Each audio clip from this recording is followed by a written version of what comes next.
மதுரையை பொறுத்த வரைக்கும் திருப்பரங்குன்ற அந்த கார்த்திகை தீப ஏற்றத்தை ஒரு பெரிய அளவில் மத பிரச்சனையாக கொண்டு போயிட்டுருக்காங்க. இந்து முஸ்லீம் என்ற ஒரு மத வேறுபாடே ஆரம்ப காலத்திலேருந்து இல்லாமல் நமக்குள்ள இந்த கிராமப்புறங்களில் எல்லாமே ஒற்றுமையாக தான் இருக்காங்க. எத்தனையோ இந்து கோயில்களில் சாமி கும்பிட்றது முஸ்லீம்கள் மரியாதை கொடுக்குறாங்க, மாலைகள் மாற்றுறாங்க.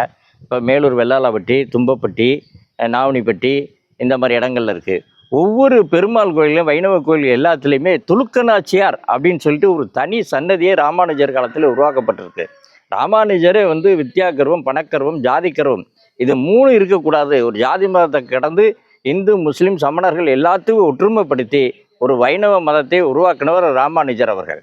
அதே மாதிரி இறைவனே மாணிக்கவாசகர் சொல்ல சொல்ல திருவாசகத்தை எழுதியவர் சிவபெருமான். அந்த சிவபெருமான் இதில் என்ன சொல்கிறாரு திருவாசகத்தில்? வேதமொழியார் வெண்ணீற்றார் செம்மேனியார் நாதிப்பறையினர் ஆணை அன்னை எனும் நாதப்பறையினர் நான்முகனும் மாளுக்கும் நாதர் இந்நாதரானார் அண்ணே என்றார். அதாவது 3000 வருஷத்துக்கு முன்னாடி ஜாதி மதத்தை கடந்து தான் போயிட்டு இருக்கிறான்.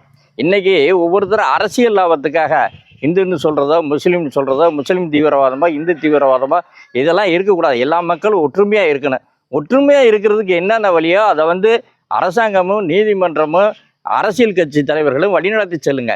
ஆக தன்னுடைய ஓட்டு வங்கிகளுக்காக தயவு செய்து இந்த மக்களிடத்தில் ஒரு பிரிவினை ஒரு கலவரத்தை உருவாக்காமல் நல்லபடியாக நடத்தி எல்லா கோயில்களும் குன்றதூர் இருக்கும் இடம்லாம் குமரன் இருக்கான். குமரன் இருக்கிற இடம்லாம் கார்த்திகை தீபம் இருக்குது. திருவண்ணாமலையில் இருக்குது, பிரான்மலையில் இருக்குது, பெருமாள் மலையில் இருக்குது, யானமலையில் இருக்குது. இப்போ எல்லா கோயில்கள்லேயுமே எல்லா மலைகள்லேயுமே கார்த்திகை தீபம் ஏற்றப்படுது. அது பிரச்சனை இல்லாமல் எல்லா சமூக மக்களும் ஒன்று சேர்ந்து நடத்துங்க.